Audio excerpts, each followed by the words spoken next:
During a family trip to the lake, we were boating when suddenly my cruel husband stopped the boat. My ruthless husband and mother-in-law forcibly removed my life jacket and said, "Finally, your chapter is over. We'll never see you again."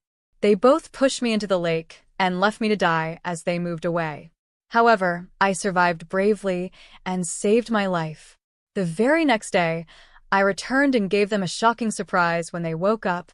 My name is Sarah Miller, and for a while, I thought I was living a dream life. I married James, my college sweetheart, the man I thought I'd grow old with. I fell for him in my sophomore year. He was charming, thoughtful, and made me feel like the most important person in the world.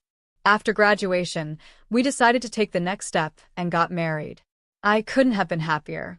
We settled in a cozy home near Lake Tahoe, California. It was beautiful, serene, and everything I imagined our life would be. James worked as a Navy officer, a job that gave him pride and purpose. I admired him for his dedication, and he made me feel so loved in return. His mother, Margaret, was initially very welcoming. Before the wedding, she treated me like a daughter.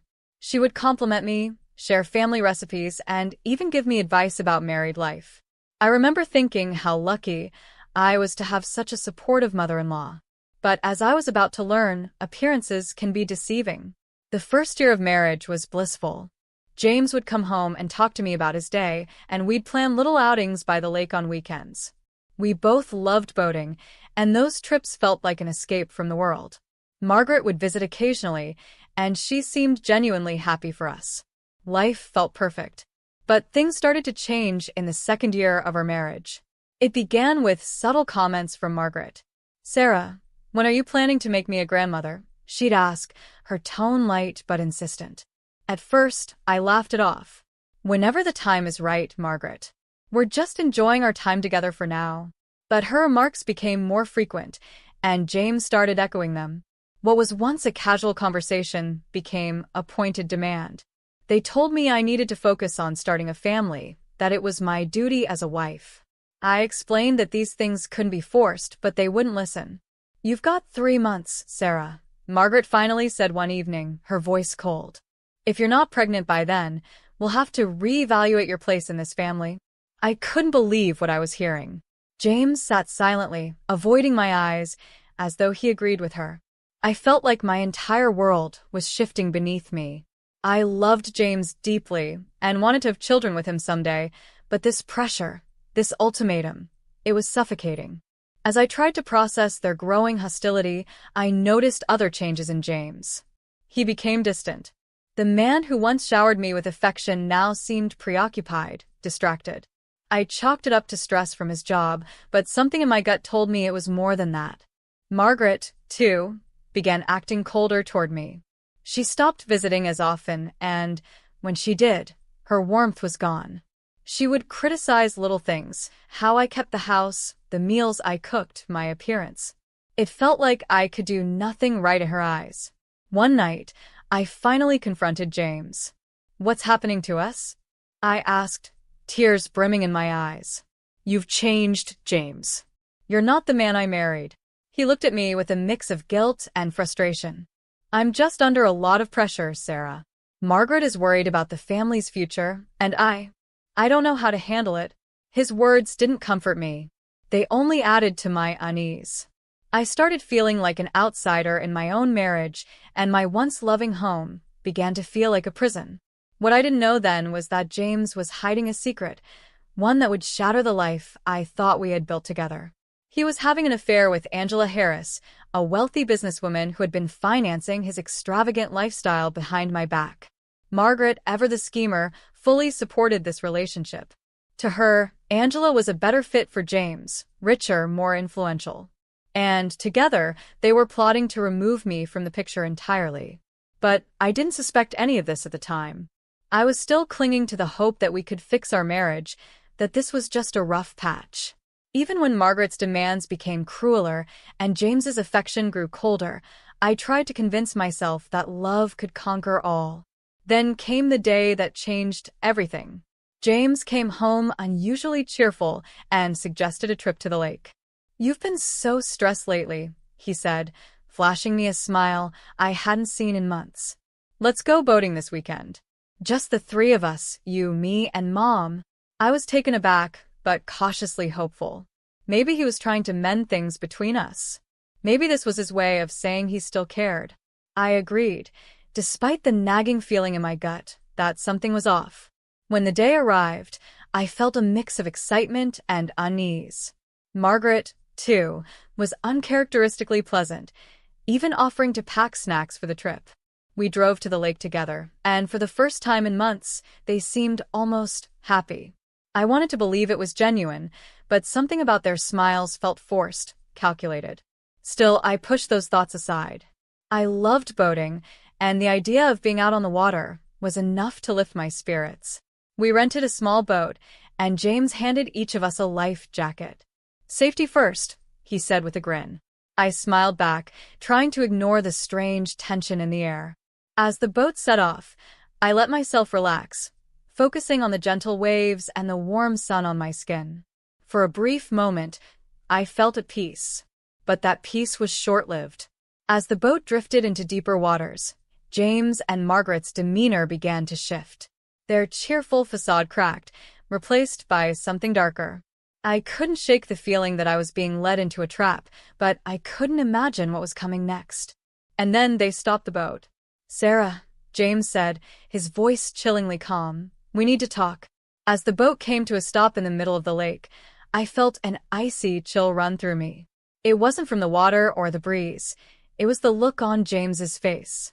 His expression was eerily calm, almost too calm, and Margaret sat beside him, her arms crossed, a smirk playing on her lips. "Sarah," James began, looking at me like a stranger, not the man I had loved and married. "We need to talk about your future, or rather, your lack of one." I blinked, trying to process his words. "What do you mean?" I asked, my voice trembling. Margaret laughed, a cold, harsh sound that made my stomach twist. "Oh, don't act surprised, Sarah. You must have noticed by now that you're no longer welcome in this family." My heart pounded in my chest. "What are you talking about?" "I've done everything I can to make this marriage work." James shrugged, his calm demeanor unnerving. "It's not enough. Angela is willing to give me a life you never could. She's wealthy, supportive, and ready to start a family. You, on the other hand, are expendable." Angela. The name hit me like a punch to the gut. I'd heard James mention her in passing before, but I had no idea she was part of his life in this way. My mind raced, trying to understand how everything had unraveled so completely. Margaret leaned forward, her voice dripping with venom. "We've been patient, Sarah, but it's clear you're just wasting our time. It's better for everyone if you're out of the picture." Panic clawed at my chest. "Out of the picture?" I repeated, my voice shaking. "What does that mean?" James stood up, his expression darkening. "It means this is the end for you." Before I could react, he grabbed me by the shoulders, pulling me to my feet. I struggled against him, but Margaret joined in, her hands ripping at the straps of my life jacket. I screamed, begging them to stop, but they only laughed, cold, heartless laughter that made my blood run cold. "Goodbye, Sarah," Margaret sneered as she yanked the life jacket off me. "No." "Please," I shouted, tears streaming down my face. "Don't do this. I'll leave, I'll disappear. You'll never see me again." But they didn't care. Together, they shoved me over the side of the boat. I hit the water with a splash, the cold instantly biting into my skin. I flailed, trying to keep my head above the surface, as I watched the boat drift farther away. James and Margaret stood at the edge, their figures silhouetted against the sun. They were laughing. "She can't swim," Margaret said smugly. "It's over." My heart sank as I realized their plan. They thought I'd drown, that I'd never make it to shore. But they had underestimated me. What they didn't know was that I loved swimming. It was one of the reasons I had always loved boating. Despite the shock and fear coursing through me, I forced myself to focus. I took deep breaths, calming my racing heart. I knew panicking would only make things worse. I started swimming, keeping my strokes steady and strong, pushing through the water with every ounce of strength I had. The shore seemed impossibly far, but I refused to give up. As I swam, I heard the sound of another boat in the distance. I turned my head and saw two people, a man and a woman, staring in my direction. They were too far away to hear me, but they could see what had happened. One of them raised a phone, pointing it toward James's boat, which was now speeding away. I kept swimming, my arms and legs burning with the effort. I didn't know if I could make it to them, but I didn't have to. The other boat turned toward me, and within moments, I felt strong hands pulling me out of the water. "Are you okay?" the man asked, his voice filled with concern. I couldn't speak. I was gasping for air, shaking from the cold and the shock of what had just happened. The woman handed me a blanket, wrapping it around my shoulders as tears streamed down my face. "They tried to kill me," I finally managed to choke out. "My husband and his mother, they threw me into the lake. They thought I'd drown." The man's expression hardened. "I saw everything," he said. "We have it on video. Don't worry. We'll make sure they pay for this." His words gave me a glimmer of hope, a small light in the darkness. They told me their names: Andrew and Emily Carter. Andrew was a lawyer, and Emily was his sister. They had been out on the lake enjoying a quiet day when they witnessed the horrifying scene. "We're taking you to shore," Andrew said firmly. "You'll be safe. And I'll make sure those two never get away with this." As the boat sped toward land, I clutched the blanket tightly around me, my mind racing. My husband, the man I had trusted with my life, had just tried to take it away. Margaret, who I had once thought of as a second mother, had been complicit in it all. I felt a mix of anger, heartbreak, and determination. They had betrayed me in the cruelest way possible, but I was still here. And I wasn't going to let them win. When we reached the shore, Andrew and Emily helped me to their car and drove me to my parents' house. My parents were shocked when they saw me, soaking wet, shaking, and crying uncontrollably. I told them everything, from the betrayal to the attack on the boat.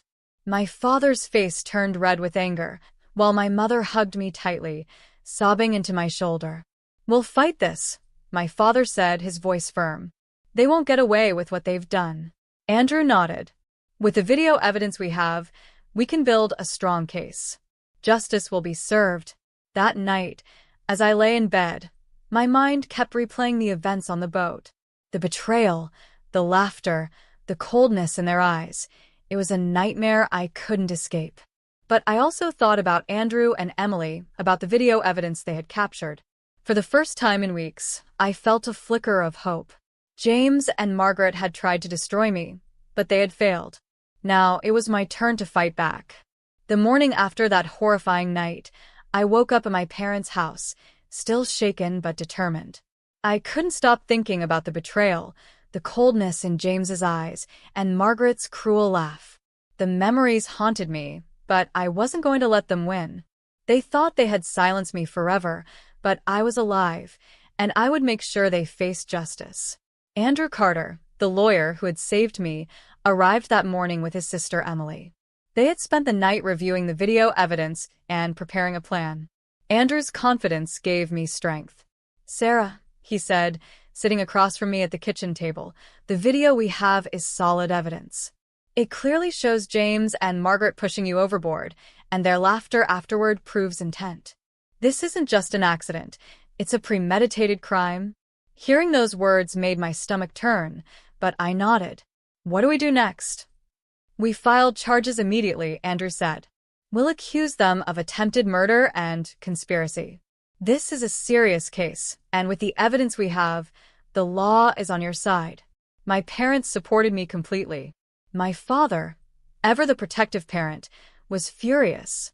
"They deserve to rot in prison for what they've done," he said through gritted teeth. My mother, meanwhile, held my hand and kept repeating, "You're so strong, Sarah. We're here for you."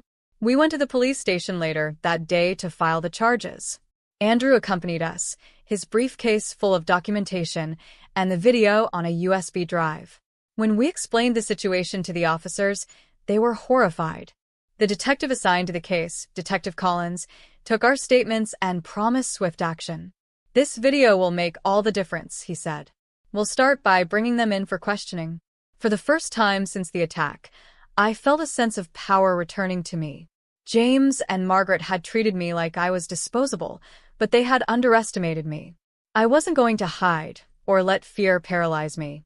I would confront them head-on. The next few days were a whirlwind. The police arrested James and Margaret at their home. I wasn't there to see it, but Detective Collins told me that both of them looked stunned. They hadn't expected me to survive, let alone take legal action. I could only imagine the looks on their faces when they saw the evidence against them. The case moved quickly. Andrew worked tirelessly, preparing every detail.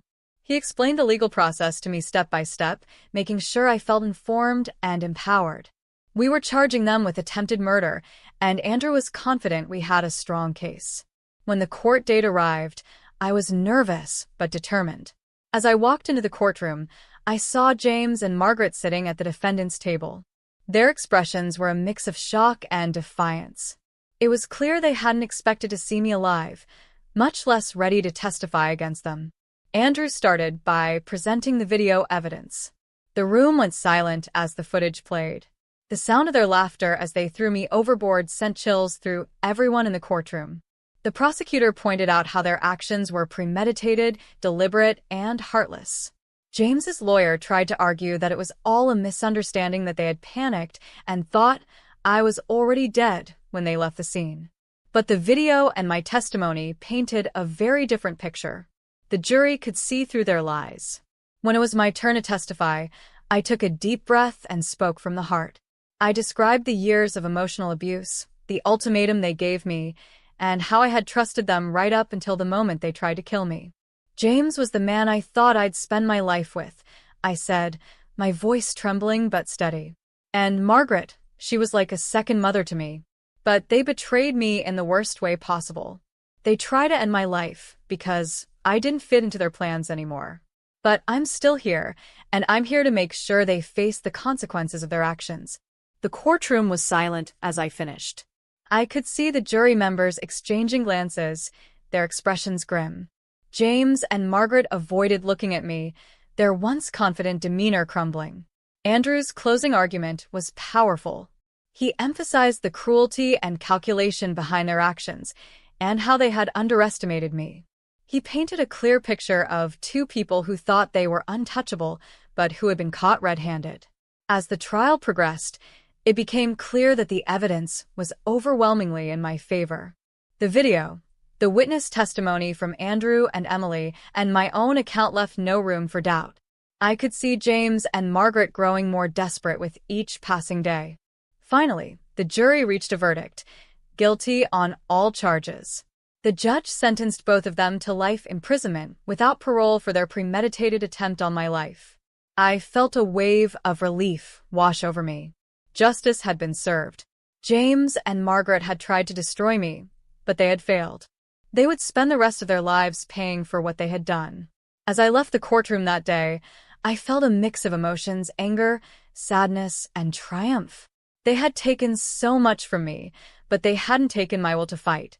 I was still standing, and I was ready to rebuild my life. When the trial ended and the verdict was announced, I felt an overwhelming sense of relief. For the first time in what felt like forever, I could breathe. James and Margaret had been found guilty, and their sentence, life imprisonment, was a testament to their cruelty and the justice they deserved. But even as the weight lifted off my shoulders, the scars they left behind were still there. Leaving the courtroom, I was greeted by my parents, Andrew and Emily. They embraced me tightly, their support a reminder that I wasn't alone in this battle. Andrew, who had been my pillar of strength throughout the trial, smiled and said, "You did it, Sarah. You stood up for yourself, and now they'll never hurt you again." I nodded, tears in my eyes. "I couldn't have done it without all of you. You saved my life, not just on that boat, but in every way after." The weeks that followed were a mix of healing and reflection. I stayed with my parents for a while, allowing myself the time to process everything. The betrayal I had experienced still stung, but I refused to let it define me. I began seeing a counselor to help me work through the trauma, and with each session, I felt a little stronger. Andrew and Emily remained close friends, checking in on me regularly. One day, Andrew visited with some news. "I thought you should know," he said. "James and Margaret tried to appeal the sentence, but the court denied it. They're going to serve their full time." I felt a surge of vindication. "Good," I said firmly. "They deserve to pay for what they did." As the months went by, I started to rebuild my life. I returned to my hobbies, especially boating. It was strange at first. I had to confront my fears and remind myself that the lake wasn't my enemy. It was a place I loved, a part of my life that James and Margaret couldn't take away from me. Slowly, I reclaimed it. I also began exploring new opportunities. I went back to school to study counseling, inspired by the help I had received during my recovery. I wanted to support others who had faced similar betrayals, to be a beacon of hope for those who felt lost. One evening, as I sat by the lake watching the sunset, Emily joined me. She handed me a small notebook. "What's this?" I asked, flipping it open. "A journal," she said with a smile. "You've been through so much, Sarah. Maybe writing it down will help you find closure." I took her advice and began writing my story. The love I thought I had, the betrayal, the survival, and the justice I fought for.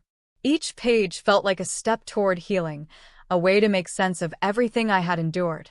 In time, I realized that while James and Margaret had taken so much from me, they hadn't taken everything. They hadn't taken my resilience, my determination, or my ability to start over.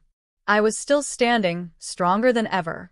Looking back now, I see my story not as one of betrayal, but of survival and triumph. I've learned that even in the darkest moments, there's always a path forward. I've found new purpose, surrounded by people who truly care for me. James and Margaret are where they belong, and I'm free, free to live, free to love, and free to be the person I was always meant to be.